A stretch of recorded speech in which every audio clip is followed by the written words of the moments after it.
Hello प्यारे साथियों, आप सभी को वेलकम है आपके अपने क्लासेज में। दोस्तों, हम सब यहाँ पर क्लास 10th का मैथ स्टार्ट किए हैं जिसका नाम है वास्तविक संख्या।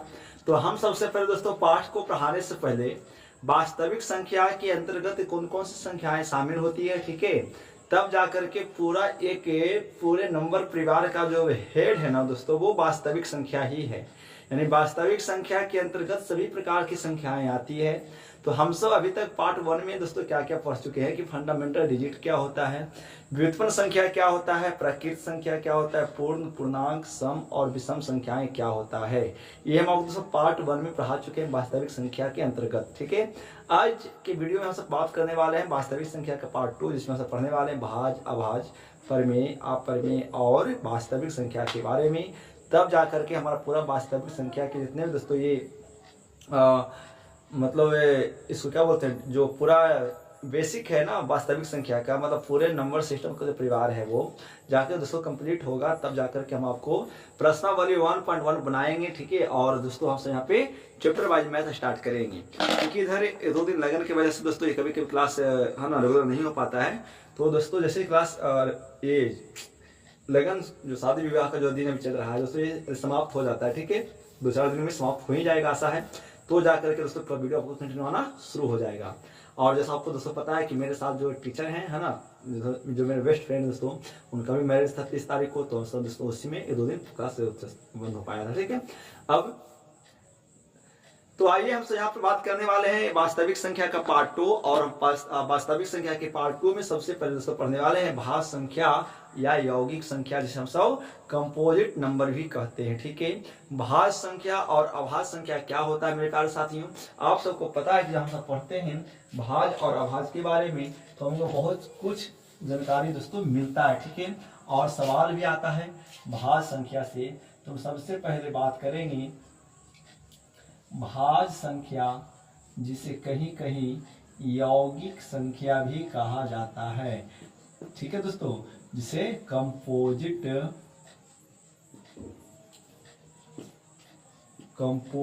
नंबर भी कहा जाता है, याद रखिएगा, ठीक है। तो भाज्य संख्या क्या होता है, सबसे पहले बात ये करेंगे। तो भाज्य संख्या का मतलब है वो वैसा संख्या जिसका गुणनखंड 2 से ज्यादा होता है, उसे भाज्य संख्या कहते हैं, ठीक है।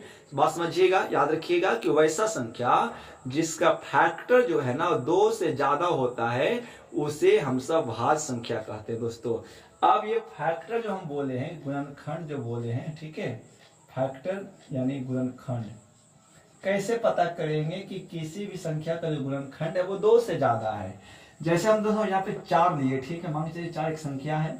अब हमसे ये देखने वाले हैं कि 4 को कौन कौन विभाजित करता है, ठीक है। 4 को जो जो विभाजित करेगा ना, वह संख्या 4 का गुणनखंड होगा, ठीक है। यानी 4 का वो गुणनखंड होगा जो इसको खंड खंड में बांट देगा। तो यदि जिसका गुणनखंड, जिस संख्या का गुणनखंड 2 से ज्यादा है, तो हम सब उसे बोलेंगे भाज्य संख्या। तो हम एक एग्जांपल लिए कि क्या 4 भाज्य संख्या है। तो 4 किस किस से विभाजित होगा दोस्तों, तो सबसे पहले 4 तो 1 से विभाजित होगा, है ना, 1 चौके 4। फिर 4 2 से होगा विभाजित, 2 दूनी का 4 भाग लगाएंगे तो, और 4 दोस्तों 4 खुद से एक बार में क्या हो जाएगा, विभाजित हो जाएगा।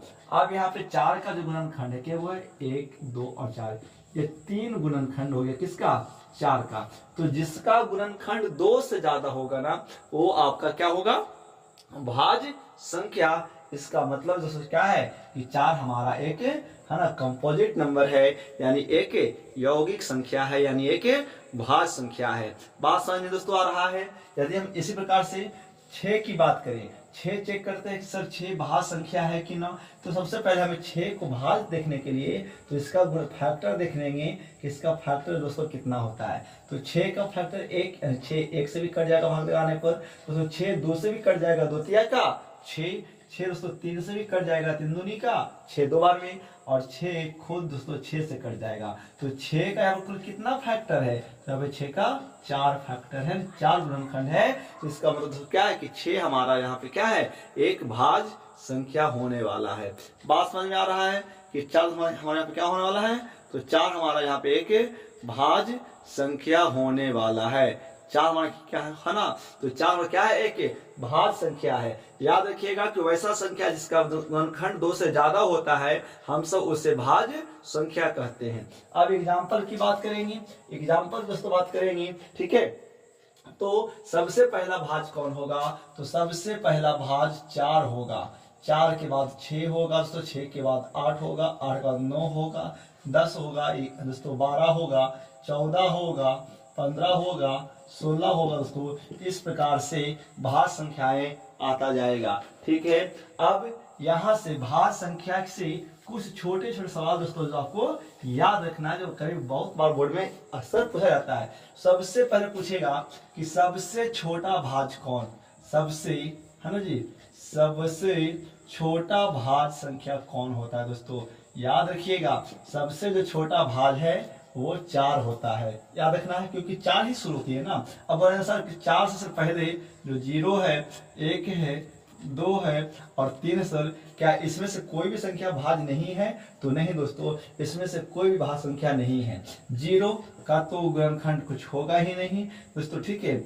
अब है कि 1 का गुणनखंड कितना होगा दोस्तों, तो 1 केवल 1 स्वयं से कटेगा, ठीक है ना। ये 1 केवल दोस्तों क्या होगा, केवल स्वयं से कटने वाला है, तो इसका गुणनखंड 1 ही ना हुआ। बट भाज के लिए क्या चाहिए दोस्तों, भाज के लिए गुणनखंड 2 से ज्यादा चाहिए, ठीक है, तो 1 ही भाज नहीं है। अब 2 की बात करेंगे, तो 2 का गुणनखंड कितना दोस्तों, तो 2 1 से होगा विभाजित और 2 से होगा विभाजित, ठीक है।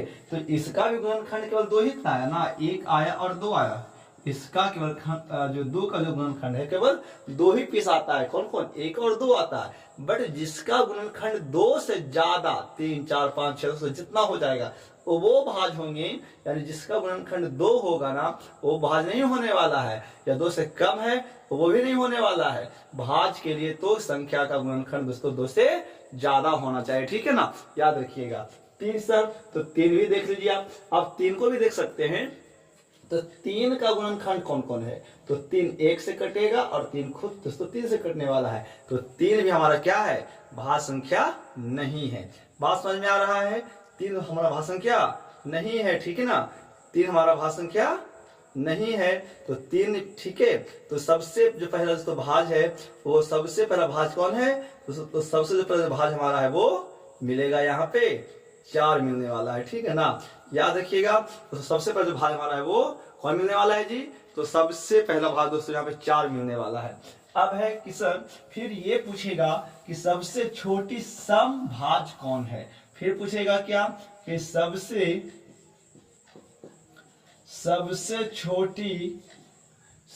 छोटी सम भाज कौन है दोस्तों, तो सबसे छोटी सम भाज भी कौन है, 4 ही है। फिर पूछेगा सबसे छोटी विषम भाज कौन है, विषम है बट वो भाज है, तो दोस्तों सबसे छोटी जो विषम भाज है ना वो हमारा क्या है दोस्तों, वो 9 है, ठीक है ना। सबसे छोटा विषम भाज कौन है, तो 9 है, याद रखिएगा। तो भाज संख्या से ये सब 3 बातें दोस्तों आपको पूछा जाता है, ठीक है ना। अब है कि भाज संख्या के बाद हम सब पढ़ने वाले हैं यहाँ पे, वो क्या पढ़ेंगे, तो हम दोस्तों पढ़ने वाले हैं यहाँ पे अभाज्य संख्या, क्या पढ़ने वाले हैं, तो भाज्य संख्या के बाद हम सब यहाँ जो पढ़ने वाले हैं वो अभाज्य संख्या दोस्तों पढ़ने वाले हैं, ठीक है। अब है कि अभाज्य संख्या को हम सब कहीं कहीं रूढ़ संख्या भी कहते हैं, क्या कहते हैं जी, रूढ़ संख्या, जैसे सब यहाँ पे प्राइम नंबर भी कहते हैं, क्या कहते हैं, प्राइम नंबर भी कहते हैं दोस्तों, जो आपको याद रखने की आवश्यकता है। यानी भाज के बाद हम जो अगला संख्या पढ़ने वाले हैं ना वो अभाज्य संख्या पढ़ने वाले दोस्तों, ठीक है। तो अभाज्य संख्या को हम सब रूढ़ संख्या यानी प्राइम नंबर भी कहते हैं, ठीक है। अब है कि सर भाज्य संख्या किसे कहते हैं, याद रखिएगा कि वैसा संख्या जिसका गुणनखंड केवल 2 है, ठीक है, जिसका गुणनखंड केवल 2 है उसे हम सब अभाज्य संख्या कहेंगे, या हम सब ऐसे भी कह सकते हैं कि वैसा संख्या जो अपने आप से कटे, है ना, और 1 से कटे तो उसे हम सब अभाज्य संख्या कहते हैं, या इसको भी बोल सकते हैं कि वैसा संख्या जिसका गुणनखंड केवल 2 होता है ना, उसे हम सब अभाज्य संख्या कहते हैं। ठीक है। तो अब है कि जैसे दोस्तों यहाँ पे एक ले लिए, तो एक का गुणनखंड कितना है दोस्तों, एक केवल एक से कटेगा, ठीक है। यानी एक का गुणनखंड ना तो 2 है ना 2 से ज्यादा है, इसीलिए एक जो है ना तो भाज्य संख्या है और नहीं दोस्तों अभाज्य संख्या है। अब 2 की बात करेंगे तो हाँ दोस्तों 2 का गुणनखंड कौन कौन है, तो 2 एक से कटेगा और 2 अपने आप से कटेगा, तो 2 का गुणनखंड दोस्तों कितना हो गया, तो 2 का गुणनखंड 2 हो गया, ठीक है। कौन कौन, 1 और 2, तो यानी 2 हमारा क्या है, अभाज्य संख्या है। इसी प्रकार से हम 2 के बाद 3 की बात करें तो 3 का जो गुणनखंड है वो 1 है और दोस्तों 3 खुद है अपने आप में, है ना जी, तो इसका भी गुणनखंड केवल कितना है, तो इसका भी गुणनखंड केवल 2 ही है, 1 और 3, तो दोस्तों 3 भी हमारा क्या है, अभाज्य संख्या है। बात समझ में आ रहा है कि भाज्य संख्या और अभाज्य संख्या दोस्तों किसे कहते हैं, ठीक है। अब है तो भाज्य संख्या में दोस्तों कौन कौन होगा, 2 होगा, 3 होगा, 5 होगा, 7 होगा, 11 होगा, 13 होगा, 17 होगा दोस्तों, 19 होगा। इस प्रकार के जो संख्याएं आपको देखने को मिलेगा वो अभाज्य संख्या मिलेगा। सबसे पहली बात दोस्तों जो पूछेगा इससे, है ना, इससे भी कुछ बातें आपको जो अक्सर बोर्ड एग्जाम में पूछा जाता है वो कौन कौन सी बातें आपसे पूछेगा यहाँ पे, है ना, जो आपको ध्यान देने की आवश्यकता है। सबसे छोटी अभाज्य, सबसे पहले क्या पूछेगा दोस्तों, सबसे छोटी अभाज्य कौन, सबसे छोटी अभाज्य कौन, तो सबसे छोटी अभाज्य दोस्तों 2 होगा, ठीक है। फिर पूछेगा सबसे छोटी सम अभाज्य, सबसे छोटी सम और अभाज्य, तो सबसे छोटी सम अभाज्य कौन होगा, 2 होगा। फिर पूछेगा कि सबसे छोटी विषम और अभाज्य कौन, तो सबसे छोटी और विषम जो होना चाहिए वो दोस्तों 3 होगा, ठीक है ना। तो आपको इस प्रकार से संख्याएं समझ में दोस्तों आना चाहिए कि भाज्य संख्या और अभाज्य संख्या किसे कहते हैं, भाज्य संख्या और अभाज्य संख्या दोस्तों किसे कहते हैं। आशा करते हैं दोस्तों यदि अभाज्य और अभाज्य समझे होंगे तो आप इसका एक स्क्रीनशॉट लीजिए दोस्तों और लाइक वीडियो को करना है और अपने मित्रों को शेयर करना है जो सभी से बच्चे यहाँ पे देने वाले हैं, ठीक है। तो आइए भाज्य और अभाज्य के बाद हम सब जो दोस्तों जो अगली संख्या पढ़ने वाले हैं वो परमेय और अपरमेय पढ़ने वाले हैं, ठीक है। वो हम क्या पढ़ेंगे, परमेय और अपरमेय संख्या दोस्तों पढ़ने वाले हैं। तो आइए बात करते हैं अब यहाँ पे कि परमेय और अपरमेय कौन कौन सी संख्याएं शामिल है परमेय और अपरमेय में, ठीक है ना। तो आप इसका एक स्क्रीनशॉट लीजिए यहाँ पे।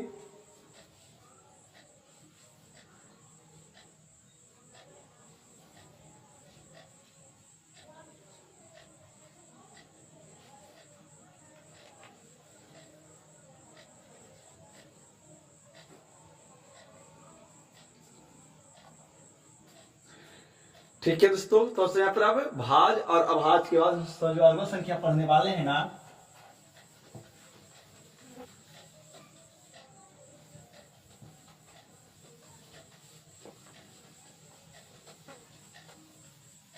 हम सब जो आगे जो संख्या पढ़ने वाले हैं अब हमसे यहाँ पे परमेय और अपरमेय की बात करेंगे, ठीक है।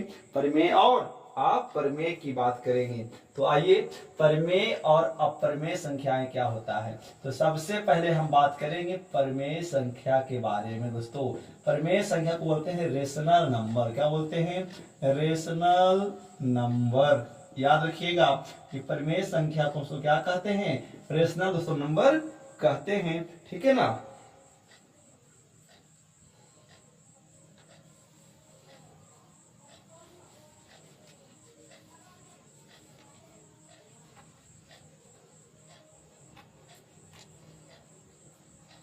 परमेय संख्या को हम सब दोस्तों यहाँ पे, ठीक है, रेशनल नंबर कहते हैं। तो परमेय संख्या का मतलब क्या है, तो परमेय संख्या दोस्तों वैसा संख्या जिसे P बटा Q के रूप में लिखेंगे, है ना, उसे परमेय संख्या कहेंगे दोस्तों। जहां Q नॉट इक्वल टू 0 होना चाहिए, जहां क्यू की संख्या दोस्तों, जो नीचे की जो संख्या है वो कभी भी जीरो नहीं होना चाहिए दोस्तों। वो जीरो से या तो जीरो से बड़ा हो जाए या तो जीरो से दोस्तों छोटा हो जाए, बट नीचे वाली संख्या, जो संख्या भिन्न वाली संख्या दोस्तों, वो नीचे में कभी जीरो नहीं होना चाहिए। तो हम वैसे भिन्न वाली संख्या को परिमेय संख्या कहते हैं, यानी वैसा संख्या जिसे हम सब p बटा क्यू के रूप में लिखते हैं, but Q not equal to zero नहीं होना चाहिए दोस्तों, ठीक है। तो हम सब उसे परिमेय संख्या कहते हैं, ठीक है, याद रखिएगा। अच्छा, एक बात है कि p बटा जो q की जो संख्या है ना, ऊपर वाले को दोस्तों अंश बोलते हैं और नीचे वाले को हर बोलते हैं। जहां ये हर की जो संख्या है ना, तो ये दोस्तों ये जो डोमिनेटर है वो कभी भी शून्य नहीं होना चाहिए, ठीक है। बट वो दोस्तों शून्य से या तो छोटा हो या तो बड़ा हो, ठीक है। हम एग्जाम्पल की बात करेंगे तो 2/3, तो 2/3 क्या है, एक हमारा परिमेय संख्या है, और ये परिमेय संख्या दोस्तों p बटा क्यू के रूप में है। ऊपर वाले को p बोलेंगे और नीचे वाले को दोस्तों q बोलेंगे, ठीक है ना। तो हम सब इसे परिमेय संख्या कहते हैं, ठीक है। इसी प्रकार से 0/2 है, हाँ ऊपर जीरो रह सकता है, ऊपर जीरो दोस्तों रह सकता है, तो वो संख्या क्या है, एक परिमेय संख्या है, ठीक है। अब क्या है सर कि -8/3, तो हाँ ये भी एक परिमेय संख्या है। p बटा क्यू के रूप में रहना चाहिए, but Q not equal to zero होना चाहिए दोस्तों, ठीक है। वो सब के सब परिमेय संख्या ही तो आएंगे। अब हमने 8 लिया, तो क्या सर 8 हमारा परिमेय संख्या नहीं है, तो हाँ 8 मेरा दोस्तों परिमेय संख्या है। क्यों, क्योंकि किसी भी संख्या के नीचे ना एक हमेशा छिपा होता है, तो ये 8/1 होगा, यानी ये p बटा क्यू के रूप में होगा। तो जो संख्याएं दोस्तों p बटा क्यू के रूप में होती है ना, हम सब उसे यहाँ पे क्या कहते हैं, परिमेय संख्या कहते हैं। रूट की संख्या भी दोस्तों क्या आएगा, रूट की संख्या भी क्या आएगा, वो परिमेय संख्या के अंतर्गत आएगा। बट कौन रूट की संख्या, वैसा रूट की संख्या जिसका वर्गमूल होता है, तो वैसे रूट संख्या का सब वो परिमेय संख्या ही होता है। जैसे हमने यहाँ पे क्या लिया, √4, तो √4 परिमेय संख्या है या नहीं, ये जांचने के लिए हमें क्या करना होगा, सबसे पहले √4 का वर्गमूल निकालेंगे। तो आप सबको पता है कि √4 का वर्गमूल कितना होता है, 2 होता है ना। तो बताओ 2 बटा में दोस्तों 1 छिपा हुआ है कि नहीं, तो जिसके नीचे में 1 छिपा हुआ है और वो p बटा क्यू के रूप में हुआ या नहीं दोस्तों, स्पष्ट बात है, वो संख्या क्या है, p बटा क्यू के रूप में है। और बट जो संख्या p बटा क्यू के रूप में है ना दोस्तों, वो हम सब उसे परिमेय संख्या या रेशनल नंबर कहते हैं। बात समझ में तक आ रहा है कि परिमेय संख्या क्या होता है, कि वैसा संख्या जो p बटा क्यू के रूप में तो हो, but q not equal to 0 होना चाहिए, हम सब उसे परिमेय संख्या कहते हैं, है ना। अब एक बात और, हम इसके अंदर थोड़ा सा दोस्तों और चलेंगे, तो परिमेय संख्या के अंतर्गत 2 प्रकार की संख्याएं आती है, ठीक है।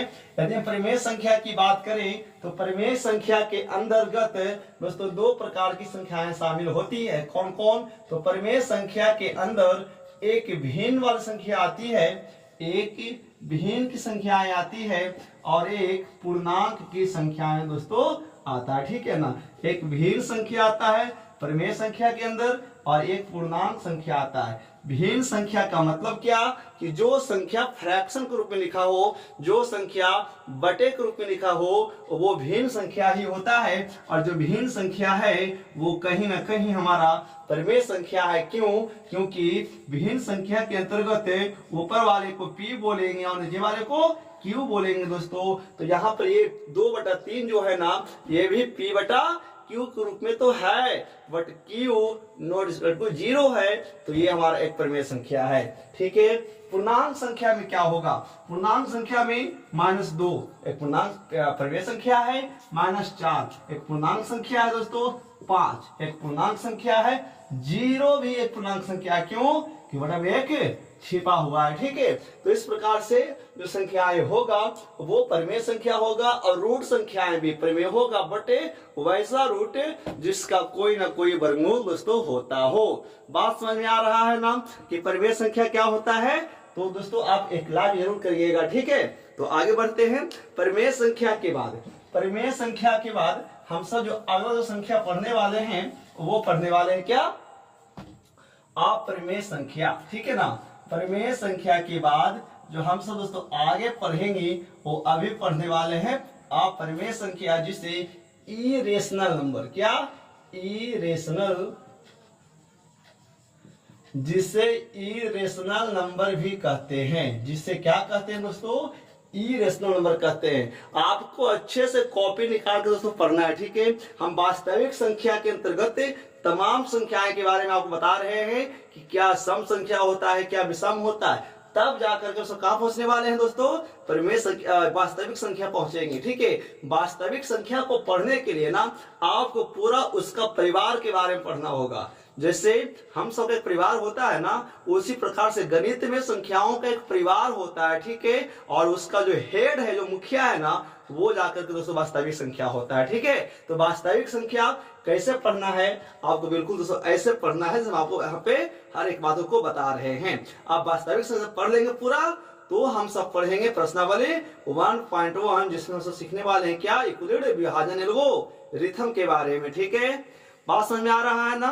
तो आइए अब हम सब परिमेय संख्या के आगे जो पढ़ने वाले हैं वो पढ़ने वाले हैं अपरिमेय संख्या। बट परिमेय संख्या का उल्टा तो होगा ना सर। परिमेय संख्या को जब हम p/q के रूप में लिखेंगे तो अपरिमेय को क्या करेंगे हम सब, वैसा संख्या जिसे p/q के रूप में नहीं लिखा जाता है उसे अपरिमेय संख्या कहते हैं। या आप एक बात और कह सकते हैं कि जितने भी करनी की संख्या है, जितना भी करनी का अर्थ है रूट की संख्या, ठीक है। यानी जितना भी करनी की संख्या है जिसका कोई वर्गमूल नहीं होता है ना, वो सब के सब दोस्तों क्या है, अपरिमेय संख्या है। बात समझ में आया। जितने भी करने की संख्या है जिसका कोई वर्गमूल नहीं होता है, जिसका कोई स्क्वायर रूट नहीं होता है, वो सब के सब दोस्तों हमारा अपरिमेय संख्या आता है, ठीक है। कैसे, बात समझिए। जैसे हमें √2 दे दिया हो, ठीक है। √2 का कोई वर्गमूल नहीं होता है, इसका कोई स्क्वायर रूट नहीं होता है, तो ये हमारा अपरिमेय संख्या होगा। √3 की बात करेंगे तो √3 का कोई वर्गमूल नहीं होता है, कोई स्क्वायर रूट नहीं होता है, तो ये भी एक हमारा क्या है, अपरिमेय संख्या है। √4 सर, √4 परिमेय होगा क्या अपरिमेय, तो बाबू √4 का जो वर्गमूल होता है सर वो 2 होता है, और 2 के बटा में छिपा हुआ है। तो ये बताओ एक बात हमें, p/q के रूप में दोस्तों हुआ या नहीं हुआ, एकदम बात हो गया है। तो मतलब ये क्या है, ये हमारा परिमेय संख्या है, ठीक है ना। तो इस प्रकार से परिमेय और अपरिमेय संख्या को आप समझेंगे कि जितने भी करने वाली संख्या है दोस्तों जिसका कोई वर्गमूल नहीं होता है, वैसे संख्याओं को, वैसे रूट वाली संख्याओं को हम सब अपरिमेय संख्या कहते हैं। बात समझ में तक आ रहा है। यदि समझ में आएगा तो आप यस लिखोगे, नहीं तो नो लिखोगे, ठीक है।